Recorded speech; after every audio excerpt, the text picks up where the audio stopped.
सहकार क्षेत्रामध्ये अत्यंत महत्त्वाच्या असणाऱ्या बुलढाणा जिल्हा केंद्रीय सहकारी बँकेची प्रत्यक्ष मतदानाला या ठिकाणी सुरुवात झाली आहे। आपण ते पाहू शकतो हे बुलढाण्याचं कृषी उत्पन्न बाजार समिती आहे। बुलढाणा जिल्ह्याच्या 13ही तालुक्यामध्ये मतदार केंद्र आहेत। बुलढाणा जिल्ह्यामध्ये जी केंद्रीय सहकारी बँकेची जी निवडणूक होत आहे त्यामध्ये एकूण 23 उमेदवार हे रिंगणात आहेत। 8 मतदारसंघामध्ये 9 संचालकांसाठी ही निवडणूक होऊ घातलेली आहे आणि या निवडणुकीमध्ये यावर्षी महत्त्वाचा विषय म्हणजे राष्ट्रवादी विरुद्ध राष्ट्रवादी असा हा संघर्ष आहे। पालकमंत्र्यांच्या परिवर्तन पॅनलच्या विरोधामध्ये माजी मंत्री राजेंद्र शिंगणे यांचे सहकार पॅनल हे उभे ठाकलेले आहे।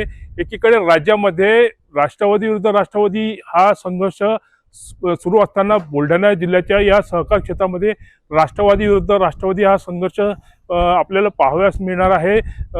माजी मंत्री राजेंद्र शिंगणे हे शरद पवार गटाचे आहेत आणि मकरंद पाटील हे अजित पवार गटाचे आहेत आणि हे दोन राष्ट्रवादीचे महाशक्ती सहकार क्षेत्रामध्ये आपलं वर्चस्व प्रस्थापित करण्यासाठी बुलढाणा जिल्हा केंद्रीय बँकेच्या रूपाने हे उभे ठाकलेले आहेत आणि हे मतदान आता होत आहे। आतापर्यंत 65% मतदान झालेलं आहे। संध्याकाळी 5 वाजेपर्यंत मतदान होणार आहे आणि उद्या याचा निकाल लागणार आहे। या सहकार क्षेत्राच्या या निवडणुकीमध्ये कोण बाजी मारते हे आता उद्या समजणार आहे। लोकशाही मराठीसाठी संदीप शुक्ला, बुलढाणा।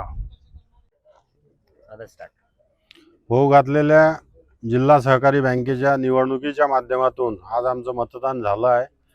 अजितदादा प्रणित शेतकरी परिवर्तन पॅनल या माध्यमातून हे आम्ही 7 उमेदवार निवडणूक रिंगणात आहोत आणि ज्या अजितदादांनी जिल्हा सहकारी बँकेसाठी पुनर्जीवित करण्यासाठी 300 कोटी रुपयाची शासनाकडून मदत दिली, त्या मदतीचा सहभाग हा प्रत्येक शेतकऱ्यांना त्याचा फायदा मिळावा, शेतकरी त्याला लाभार्थी ठरावा या चांगल्या उद्देशाने आम्ही या निवडणुकीत ऐन वेळेवर या पॅनलची जुळवणी करण्यात आली आणि हे पॅनल उभं करण्यात आलं।